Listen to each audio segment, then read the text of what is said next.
इस सीजन की पहले 2 एपिसोड्स हमारे चैनल पर अपलोडेड हैं, तो इस थर्ड पार्ट को अच्छे से एंजॉय करने के लिए बाकी पार्ट्स के एक्सप्लेनेशन लाजमी सुनिएगा, जिनका लिंक आपको डिस्क्रिप्शन में मिल जाएगा। लियान अंकल के साथ हॉटपॉट गार्डन देख रहा होता है। वहाँ पर इस सारी स्पिरिट्स में लियान को युनजी की स्पिरिट नजर नहीं आती, तो लियान वापस जाने लगता है कि अंकल उसे रोककर उसके बारे में पूछते हैं कि वो यहाँ इस विलेज में क्या करने आया है, जिस पर लियान झूठ बोल देता है कि वो इस कंपनी का बॉस है। वो पहले अपनी फैमिली के साथ दूसरी कंट्री में रहता था और अब वो अपना बिजनेस देखने के लिए इस विलेज में आया है। इसके बाद दोनों गार्डन से वापस आ जाते हैं। अंकल घर जाकर डेंगडेंग से बात करते हैं कि वो लियान के बारे में कुछ नहीं जानती और उसे आम इंसान नहीं लगता, तो डेंगडेंग को इतनी जल्दी उसे शादी नहीं कर लेनी चाहिए। लेकिन डेंगडेंग कहती है कि लियान जैसा लड़का उसने अपनी लाइफ में अभी तक नहीं देखा। उसे लियान पसंद आ गया है, तो अब वो सिर्फ उससे ही शादी करेगी, जिसके बाद वो उसकी कंपनी की बॉस भी बन जाएगी। रात के वक्त विलेज के एक आदमी डेकियान को विलेज का चक्कर लगाने भेजा जाता है। डेकियान ड्रिंक करता हुआ जा रहा होता है कि जिन उसे देखकर रोक लेता है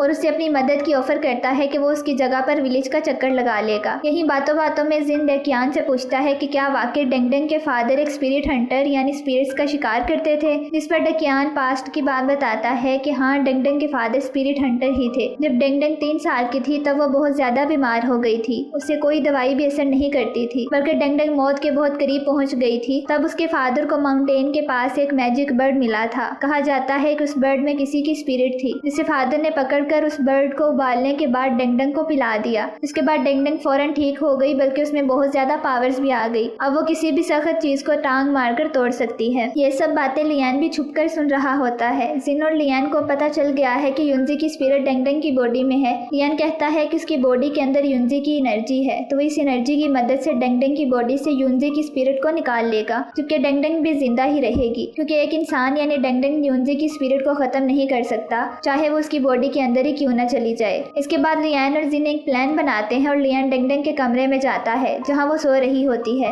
लियान डेंगडेंग पर युनजी की एनर्जी लगाने ही लगता है कि डेंगडेंग की आंख खुल जाती है और वो लियान को बाजू से पकड़कर अपने बेड पर लिटाने के बाद खुद लियान के ऊपर बैठ जाती है। डेंगडेंग समझती है कि लियान की उससे शादी होने वाली है, इसलिए वो उसे रात के वक्त देखने आया है। तो डेंगडेंग लियान को किस करने ही लगती है कि बाहर से जिन डेंगडेंग पर कोई मैजिक करता है, तो वो वहीं बेड पर ही बेहोश होकर लियान के ऊपर गिर जाती है। यही लियान को यकीन आ जाता है कि डेंगडेंग की बॉडी में ही युनजी की स्पिरिट है, जिसे निकालना इतना आसान नहीं होगा। जिन और लियान इधर से जाकर आपस में बात करते हैं कि डेंगडेंग की बॉडी और युनजी की स्पिरिट आपस में मिल चुकी हैं। अब स्पिरिट निकालने के लिए बहुत ही ज्यादा एनर्जी की जरूरत होगी और बॉडी से स्पिरिट निकालने का दर्द इंसान के जिस्म की हड्डियां टूटने से भी ज्यादा होता है। शायद डेंगडेंग उस दर्द को बर्दाश्त भी न कर पाए, इसलिए उसे इस विलेज से दूर माउंटेन्स पर लेकर जाना होगा। लियान प्लान बनाता है और जिन को तैयारी करने का ऑर्डर दे देता है। अगली सुबह डेंगडेंग लियान की फेस की ड्राइंग बनाकर दहाई को दिखाती है, जो बिल्कुल भी अच्छी नहीं बनी थी। यही डेंगडेंग दहाई को रात वाला सीन भी सुनाती है कि लियान उसके कमरे में आया था, लेकिन डेंगडेंग को नींद आ गई। यही लियान आकर डेंगडेंग से कहता है कि 2 दिन के बाद उनकी शादी है, तो डेंगडेंग को अब शॉपिंग कर लेनी चाहिए। डेंगडेंग कहती है कि उसके पास अभी पैसे नहीं है, जिस पर लियान ऑफर देता है कि वो उसकी कंपनी से पैसे उधार ले सकती है। डेंगडेंग मान जाती है और अपने कुछ लोगों के साथ बाजार जाती है। जिन और लियान भी साथ ही होते हैं।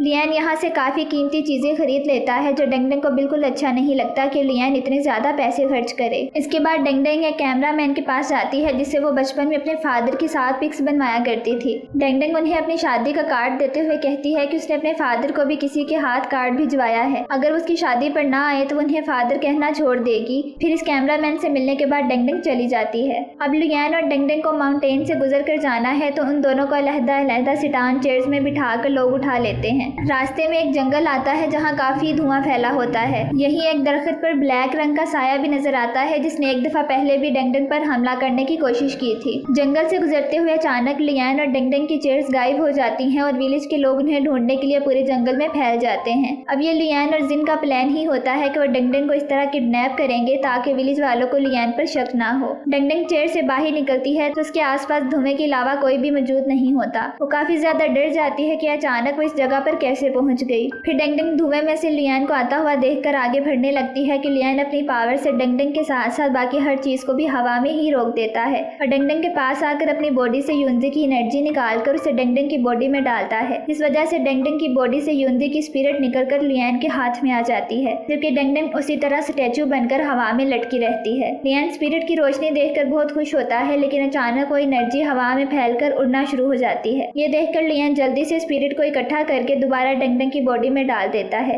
यानी स्पिरिट अब डेंगडेंग की बॉडी में ही जिंदा रहेगी। इसके बाद लियान सब कुछ नॉर्मल कर देता है। डेंगडेंग हवा से नीचे जमीन पर गिरने लगती है तो लियान आगे बढ़कर उसे अपने बाजू में पकड़ लेता है। डेंगडेंग के होश आने पर वो दोनों वहां से जाने लगते हैं कि अचानक उन पर कुछ जंगली इंसान हमला कर देते हैं। इससे पहले कि लियान उनका मुकाबला करता, दूसरी तरफ से गुबिक्सी इन पर गोलियां चला देता है। यानी कि गुबिक्सी लियान को मारने आया था ताकि डेंगडेंग उससे शादी ना कर सके, लेकिन यहाँ डेंगडेंग को खतरे में देखकर वो जंगली इंसानों को मारने लगता है। जैसे ही गुबिक्सी एक गोली चलाता है तो लियान अपनी पावर से उस गोली का मुंह जंगली इंसान के सामने कर देता है। इस तरह सारे जंगली मर जाते हैं और गुबिक्सी डेंगडेंग को नजर आए बगैर वहां से भाग जाता है। अब लियान डेंगडेंग के साथ जंगल से वापस जाने लगता है कि अचानक वो सारे जंगली इंसान दोबारा जिंदा हो जाते हैं। लियान और डेंगडेंग दोनों उनका मुकाबला करते हैं तो डेंगडेंग एक जंगली से लड़ते हुए जख्मी हो जाती है क्योंकि उसका चाकू डेंगडेंग की बाजू पर लग जाता है और डेंगडेंग फौरन बेहोश हो जाती है। लियान डेंगडेंग को अपने शोल्डर के साथ लगाकर अपनी एनर्जी से उनका मुकाबला करने लगता है और वो सब हवा में उड़ते हुए दूर दूर जाकर गिर जाते हैं। यही वो काला धुआं फिर से नजर आता है जो अचानक एक ब्लैक फेस वाले आदमी में बदल जाता है। उसे देखकर लियान अपने जहन में सोचता है कि उसे ये नहीं पता था कि यहाँ इस जंगल में एक और स्पिरिट क्लैन भी रहता है। लियान इस पर भी अपनी पावर लगाता है और दूसरी तरफ से जिन भी ऐसा ही करता है तो स्पिरिट क्लैन वहाँ से गायब हो जाते हैं। लेकिन इस दौरान दहाई एक स्पिरिट के हमले की वजह से जख्मी हो चुका होता है। इसके बाद डेंगडेंग दहाई का इलाज करवाती है लेकिन कभी वो ठीक हो जाता है और अचानक से फिर उसकी तबीयत खराब होने लगती है क्योंकि उसकी बॉडी में जहर चला गया था। दूसरी तरफ जिन और लियान बैठकर सोचते हैं कि अब इस स्पिरिट क्लैन को कैसे खत्म करना है क्योंकि वह डेंगडेंग यानी युनजे की स्पिरिट के पीछे पड़ा हुआ है। जिन कुछ बुक्स को खोल खोल कर पढ़ने लगता है और लियान को बताता है कि ये बुक्स डेंगडेंग की फैमिली के एक स्पिरिट हंटर हाउडी ने लिखी थी। एक बुक में ये लिखा होता है कि 500 साल पहले किसी इंसान ने एक स्पिरिट क्लेंसमैन की स्पिरिट को खा लिया था, जिसके बाद उस स्पिरिट क्लेंसमैन ने अपनी पावर से अपनी स्पिरिट को इस इंसान से निकालने की कोशिश की थी, लेकिन जैसे ही वो स्पिरिट बाहर निकली वो हवा में उड़कर गायब होने लगी क्योंकि अगर किसी भी स्पिरिट को फोर्स यानी पावर लगाकर जबरदस्ती किसी इंसान की बॉडी से निकाला जाएगा तो स्पिरिट निकलने के बाद इसी तरह हवा में गायब हो जाएगी। इसीलिए युनजे की स्पिरिट भी डेंगडेंग की बॉडी से निकलकर गायब होने लगी थी क्योंकि लियान ने डेंगडेंग की मर्जी के बगैर शक्ति लगाकर स्पिरिट को निकाला था। अब बुक में मजीद लिखा होता है कि अगर किसी 1000 साल पहले वाले स्पिरिट क्लेंसमैन की हड्डियों को इकट्ठा किया जाए तो इस इंसान की बॉडी से फुल मून नाइट के दौरान स्पिरिट को निकाला जा सकता है, यानी फुल मून नाइट तक डेंगडेंग को सेव रखना होगा। जिनके पूछने पर लियान बताता है कि हॉटपॉट गार्डन में एक स्पिरिट क्लेंसमैन की हड्डियां रखी हुई हैं, वो वहां से चोरी कर सकते हैं। लियान उसी रात गार्डन के बाहर जाकर डोर खोलने की कोशिश करता है लेकिन डोर में कोई जादू होता है जिस वजह से लियान उसे नहीं खोल पाता। तो लियान जिन के पास वापस आ जाता है। लियान जिन को बताता है कि उस गार्डन की हिफाजत के लिए इस विलेज के लोग एक स्पिरिट ड्रैगन की हड्डियों को इस्तेमाल करते हैं जिसे खोलना बहुत मुश्किल है। यही कमरे में डेंगडेंग आ जाती है तो जिन उठकर चला जाता है। डेंगडेंग लियान के लिए केक्स लेकर आती है और जबरदस्ती उसके मुंह में भी डालने की कोशिश करती है लेकिन लियान उन्हें नहीं खाता। यही लियान डेंगडेंग से हॉटपॉट गार्डन के डोर के बारे में पूछता है कि वो उसके अंदर क्यों नहीं जा सकता, जिस पर डेंगडेंग बताती है कि वो गार्डन शक्तियों का बना हुआ है, उसके अंदर सिर्फ उसकी फैमिली के लोग ही जा सकते हैं और अब उनकी कल शादी होने वाली है जिसके बाद लियान भी इस फैमिली का हिस्सा बन जाएगा तो फिर वो उसे आसानी से गार्डन के अंदर लेकर जा सकती है। ये सुनकर लियान युनजे की हेयर पिन डेंगडेंग के सामने टेबल पर रख देता है जिसे उसने युनजे के मरने के बाद अब तक संभाल कर रखा हुआ है। यही एपिसोड खत्म हो जाती है। कमेंट करके लाजमी बताइएगा कि आपको ये सीजन कैसा लग रहा है और अगली एपिसोड्स भी इसी चैनल पर जल्द अपलोड कर दी जाएंगी। Stay connected and thank you for watching.